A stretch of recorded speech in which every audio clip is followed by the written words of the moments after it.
Assalamualaikum warahmatullahi wabarakatuh. Bapak, Ibu, dan para pemirsa yang berbahagia. Kali ini kita akan melanjutkan pelatihan mandiri dengan topik proyek penguatan profil pelajar Pancasila. Masuki materi hasil belajar proyek dengan aktivitas perayaan hasil belajar proyek. Bagaimana perayaan hasil belajar proyek? Mari kita simak tayangan video berikut ini.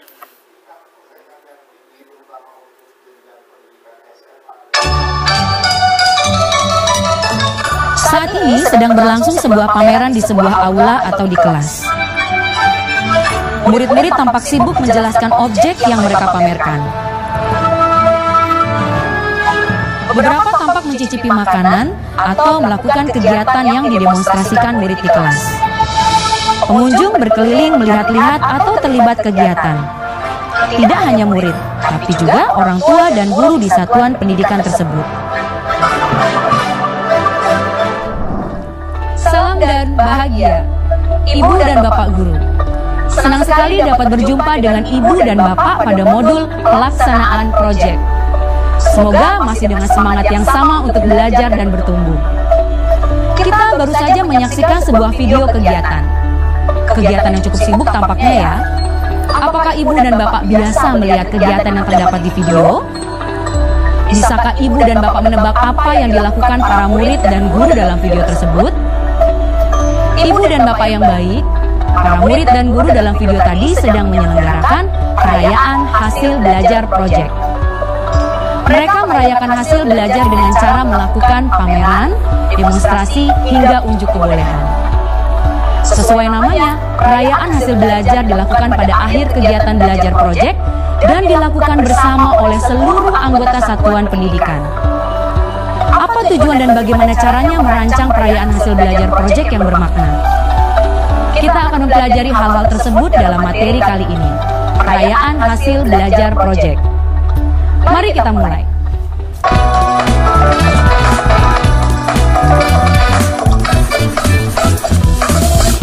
Apa yang terbersit dalam benak Ibu dan Bapak saat melihat video di aula? Apakah terlintas kata-kata meriah, ramai, menyenangkan, menarik? Kegiatan belajar proyek adalah sesuatu yang kompleks dan memberikan pengalaman yang bermakna bagi para murid. Pelaksanaan proyek yang sungguh-sungguh hendaknya diakhiri pula dengan sebuah penutup yang bermakna.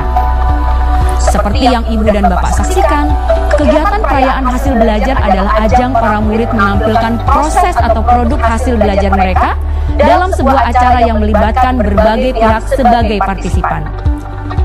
Jadi, tidak hanya murid dan guru saja.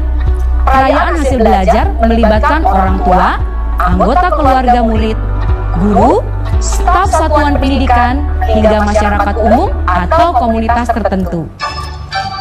Demikian pula yang kita saksikan saat ini. Ada sesama murid, guru, hingga orang tua dan anggota keluarga yang turut meramaikan acara. Perayaan ini adalah salah satu cara satuan pendidikan membangun komunitas pembelajar yang senantiasa tumbuh dan berkembang. Pada contoh yang kita saksikan, tampak bahwa kelas memilih bentuk festival untuk merayakan hasil belajar mereka. Tetapi, ada banyak cara untuk merayakan akhir sebuah proyek. Berikut adalah pilihan alternatifnya. 1. Presentasi dan diskusi kelompok. Kelas dapat melakukan sesi presentasi yang mengundang tamu sesama murid atau orang tua murid.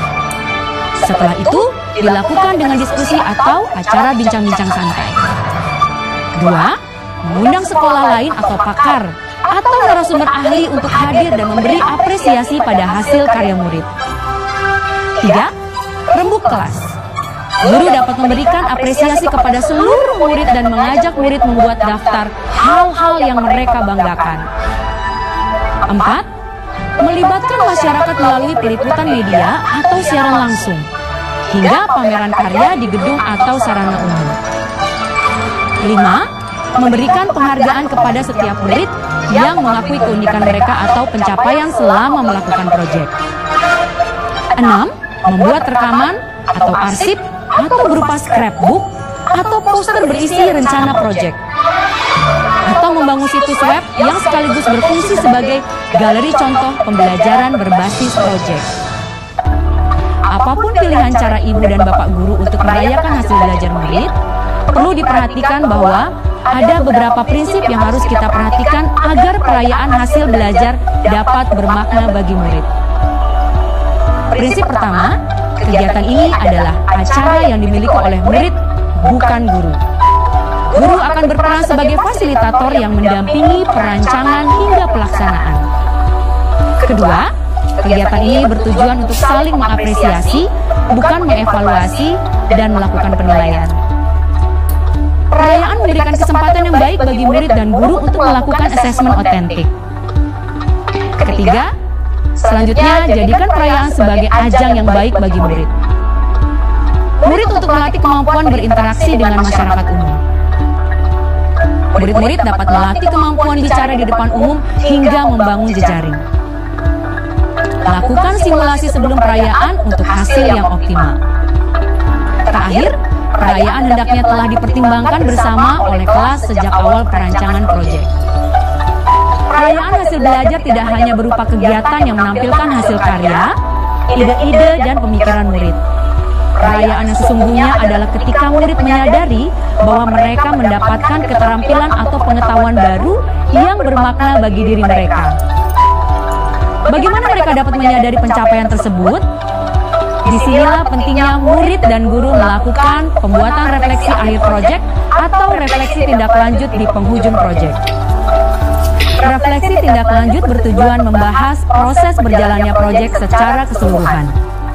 Dalam kegiatan ini, murid dapat mengevaluasi hasil belajar proyek mereka dibandingkan dengan kriteria sukses dan tujuan dari proyek. Refleksi yang baik akan memperkuat hasil pembelajaran, mempertajam keterampilan analisis, dan mengintegrasikan pengetahuan baru serta yang telah dimiliki. Terdapat dua pandangan dalam refleksi ini. Proyeksi ke belakang, yang melihat apa saja yang sudah dilakukan, dan proyeksi ke depan yang bertujuan merencanakan apa yang akan dilakukan setelah ini. Dengan melakukan ini, murid akan memiliki rasa kepemilikan terhadap proses belajar mereka dan mampu menentukan target serta tujuan belajar di masa depan. Dalam pelaksanaannya, refleksi dapat dilakukan secara verbal maupun tertulis. Ada banyak metode untuk melakukan refleksi yang dapat dipilih. Kita dapat memilih salah satu di antaranya. Beberapa contoh kegiatan refleksi adalah diskusi kelas, menulis jurnal, membuat video, dan membuat serta menceritakan gambar. Untuk mendukung kegiatan refleksi yang tepat, maka berikanlah pertanyaan yang tepat. Pertanyaan seperti apa yang dapat kita ajukan? Berikut beberapa contohnya. Apakah saya sudah berhasil mencapai tujuan belajar dari proyek ini? Apa bukti-buktinya?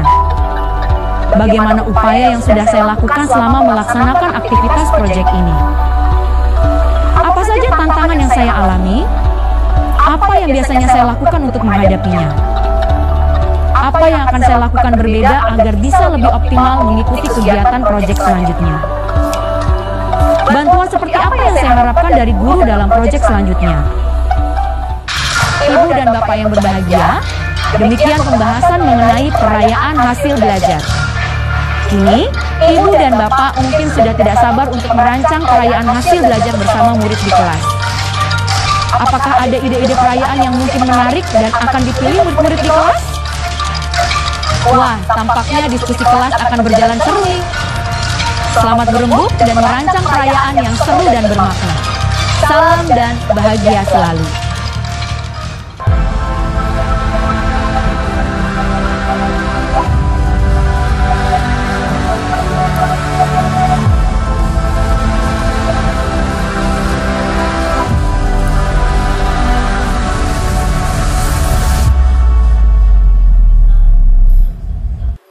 Sekian penyampaian pada materi kali ini. Semoga bermanfaat. Sekian, Assalamualaikum warahmatullahi wabarakatuh.